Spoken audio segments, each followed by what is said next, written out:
Okay. And why do people die? Oh.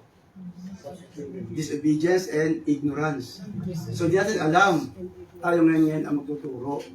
So, magpapang-abot dyan yung bad bacteria, and believe me po, if you have a low immunity, kakainin na yan yung mga antibodies natin. Ay start being lymphocyte, white blood cell yun. And that will take into naging cancer cell. Kung bakit meron mga ganong bukol, mga kinain na mga immune system. Kaya mo, commonly mga binibigay antibiotics and yung vitamin B complex para sa mga ugat. Diba? Kung bakit nagkakaroon ng mga bukol. Okay? So, most cases of gastric malt lymphoma ay caused by common bacterial infection ng dugo, H. pylori bacteria. Gawa ng bacteria. So, bacteria. Okay? So, questions? So, mamaya ay, anong oras na? 12. So, 12. Bali, questions? Wala? Okay lang? May boss. Sige, sir. Sa ko sa anak ko kasi, panay siya singa, ganun pa. Yan. Pero wala nang sipon. Yan. Hanggang ngayon. Oh. Ibig sabihin, ano siya sa Sewer. Sa inyo sewer, ang karapin. Oh, yan. Anong, Ikaw makakagaling sa anak mo. ano siya? Mamaya, mag-actual tayo. Yung gano'n. Yung namamaos ko. Yung bumabalik yung ano niya, pao. Para Magnesium, vitamin D. pinag-antibiotic natin. Vitamin D. Walang vitamin. Kasi Isa pa daw. Kuya, Meron po. sige po. Doon sa mga nagtatrabaho doon sa amin, sa binyan, no? Ganyan? O yung mga production worker, Apo. marami sa kanila ang nagkakaroon ng, diba, regular is 1 man's lunch sa buwan. Apo. Pero minsan nagiging 2, nagiging 3. Nagtataka sila. Diaphragmatic hernia. Ha? Diaphragmatic hernia. Diaphragmatic? Hernia. Hernia. Hindi kasi Isa po rin ang kondisyon ng colon, yung bagsak. Pinakita ko sa video kanina. They have mga pressure ng mga lower organs, they have abnormal function ngayon.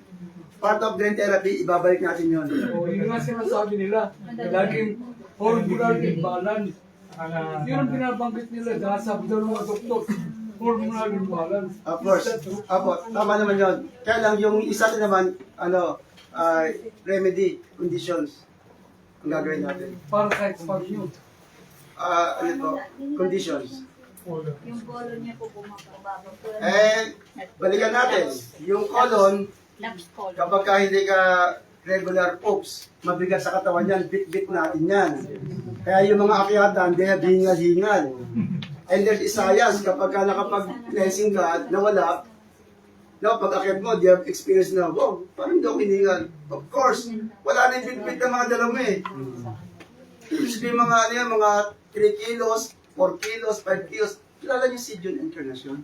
Yes. Yung hairdresser na namatay yun. Colon cancer. Malaki yun. Ganyan yata. Taga Nueva Ecija yun. Nag-discuss ako sa Nueva Ecija. Kilala niya po si June, si late June Encarnacion. Ayaw po. Kuya, taga dito po siya. Taga dito pala siya. Anyway, open book naman siya. Namatay siya, colon cancer. And you know what? Isang lang ganitang mga nabubulok na colon ang nakuha sa kanya. Imagine mo kung nabubuhay siya, bit niya yan, araw gabi, kada natutulog ka. Kaya mo pagising mo, pagod na pagod ka. Pagod na pagod ang puso mo, yung kidney mo. Ganun po yun. Made by parasite. Kung diaphragmatic hernia, and can cause ng mga abnormal na mga lower organs natin, hindi lang yung mga tumas na yun, yung mga sobrang sakit, yung mga 1 year, walang mens, magkakasama po yun ng mga Yung mga ano. Mamaya, merong ganong technique kung paano ibabalik. And doing mga 45 sessions, it corrected, believe me po, na-correct natin. That's why meron tayong mga ano, yung mga hydrocolonics, kasama talaga yun. Kasama sa mga tip natin. Pero question ko. Oh, may yung parang yun sa ano, yung may guiter din na. Nag-guiter yung misis ko, pero ano lang, dito lang kalaki ko. Pero sa kontente, natulungan ko siya sa food supplement. Pero, Ayan, holistic treatment. Wala na. Food supplements. Oo. Cleansing muna. Okay, Ah. okay po yun. Yun na nga yung ano, yun na nga yung kaibahan natin. Ngayon, gene therapy. Commonly, our old school food supplements. Which is good. Tama yun ha. Ito po, Pero alam niyo po, may dala ako dito na food supplement. Ano? Ano? Yan ang lagi ngayon Ano kasi? sa ano sa Indro po. Ako nagkaganda ako si Kuya. Yun na nga yung ginagawa natin. We have the big difference. Kain ka ng mga food supplements, of course, 50% of that useless, sayang lang. Hindi ka gagaling ng pakiramdam mo. Pero, we target holistic approach, treatment, cleansing, food supplements. Yan. Kasi para sa may food supplements, para mga good nutrients, good for the cell.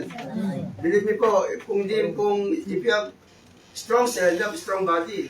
Pero mga premature cell, big cell, damaged cells, if you have that, you have a lot of mga symptoms.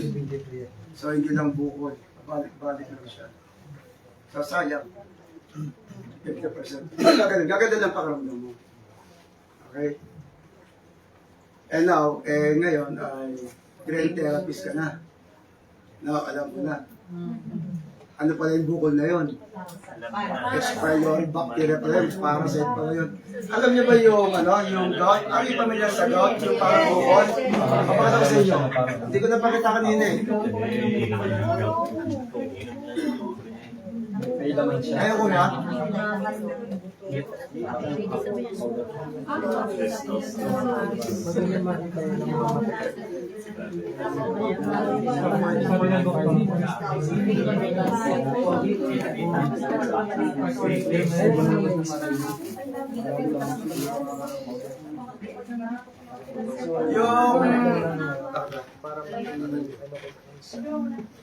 Yung gout, which is yan yung mga nakabukod na sa mga paa, yung mga ganun nga. Excess fats, pagka simple sa mga medical term natin. Fat disease. Sebaceous cyst, benign, of course. Pero, anong ginawa natin? Alam niyo ang ginawa natin? Sinop-test natin, to prove. Sinala natin dito, sa microscope. And you know what? Ano po? Hindi bacteria. Live, pakikita nyo. At least ano video. Hindi kayo mahirapang intindihin. Look, tignan nyo. Look, Parasite. Parasite. Mga tulog, mga busog. Pag kumain kayo ng mga good nutrients, nagkakagulo sila. Dala kasi ng dugo. Maamoy nila. Kakainin nila yun. And totally ignore ng mga gout. Sisira ng mga cell, muscle, nerve, and bones. And turn to cancer. Yan. Like parasite, di ba? Hindi worm, bulate. Yun ang mga laman. Cirrhosis. Yan.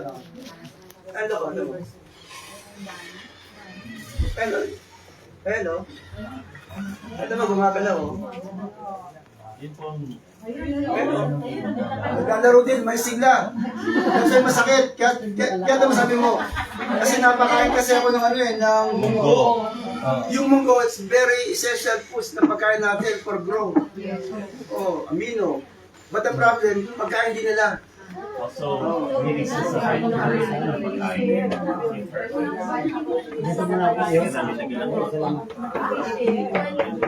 Part ng kung sa mga So yun yung gusto.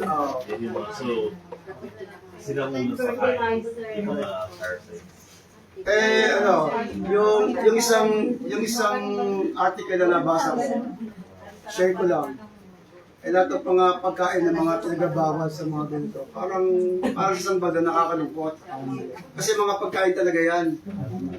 Di ba? Dati ka naman kumakain ng ganyan, wala ka ng problema. Pero isang araw, sabi nga po, bawal ka na kumain ganyan. Mga ganong advice, pinapanood din natin yon. Pero sa totoo lang, tayo, we have the big difference. Pagka nasa kondisyon ang liver mo, tsaka kidneys mo, mga filter yan, tsaka talagang mga workout ng katawan natin. But the problem, kung mahina na magbuga ng bile, di ba? Ayun, may problema. Cleansing. Kumbaga ng air conditioning. Pag ang kotse mo, mabilis tumakbo, pero lumapot ang dugo, palyado na. Parang ganun lang din. Pagka na-change oil, di ba? Napatya ng mga filter, na-tune out, Transmission. punta tayo Baguio, condition yung kotse mo. Di ba? Freaking ulit po. Yan. Cleansing, and we call it prevention. So, bulate, di ba? Pero hindi po sinasabi sa hospital yan. Hindi nalika kwento yun na Opo. Alam ko pagka 40% sa tayo nagkakaroon ng mga Wala sila. knowledge, yung tinatawag na tuition. ito sa cold press. Is the combination of Meron kasi ako may kaibigan at kasama niya ay type 1 level. Yung pwede natin ilipat. Ay, di ba alam po natin ang type 1 diabetes pabata daw yun yung immune system na taas. there are two kinds ha. Okay. Yung mga upward, di ba? Saka yung mga Sa kanila po, type 1 Oo. sa dito natin nasagot yung mga problem na may mga blood sugar problem, yung bawal kumain ng mga sweets, ganyan. Pero nag-usual pa din. Sabi ng doktor, baka napalabang ka na naman ng mga kainan ng mga cake. Naku, Dok, hindi. Hindi na nga ako kumakain ng rice eh. But the question is, bakit tumataas pa rin? Alam niyo po, nakukulang ng minerals. Kasi hindi po sila Kaya tayo, it's time to understand yung detoxification and yung kahalagaan ng minerals. Bali, ano po, ang ginagawa po niya is keto diet. Hindi po siya keto diet. Yung mga pasyente ko ng keto diet, which is nag-normal, pero ang daming Lukewarm. cleansing pa rin. Pero Tapeworm. hindi dapat sila mag-cleanse. Nematode. Fruit po. Lukewarm yung tinamaan sa tatay. Yung So, break tayo. may share ako dun sa lukewarm. Yung tatay ko dati. Magkakadikit parang ano yun at tinamaan siya lang sa tiyan. Sa liver. Yung flockworm. Sa province kasi yun Mahilig siya sa yung kilawin. Yan. Yung masarap yun. Masarap ng kilawin Yung flockworm, yung ganon. Pinalabas namin sa tiyan ni tatay. Ang ginawa namin, yung gata. 2 gata ininom. Tapos pag lumabas talaga. Ang tawag ng porga. Dami. Ang dami. Hindi, kaya lumabas yung brother engineer. Ayaw niya magkataan. Skin organs. Ang galing mo ba? Congratulations. Hinyo ka, hinyo. Nakakaroon din ng hypo at hyperspeed. Sabi nga, delikado. Dito pa So, sa kanya, ginagataan na ako. Part of ng ating brain therapy, tapos mamaya actual. Pero sa pag-actual, sisingit natin yung iris analysis. So kung wala ng question, kain muna tayo. Tapos pagkabalik, yung basic iridologies. Kasi to become brain therapist, flow and lang. Meron ka lang pen light, tapos meron ka lang cellphone, tapos meron ka lang eye chart. Tapos to become brain therapist, tinatung sa akin kung ano yung mga machine, wala. Kamay lang po. Kaya mamaya makita nyo kung paano mga computation ng mga income yan. Mamaya magugulat po kayo. Laki. Hindi tayo maging successful. So wala ng questions, eat muna tayo. O sige, tapos balik kayo 30 minutes lang ha. Wala tayong oras.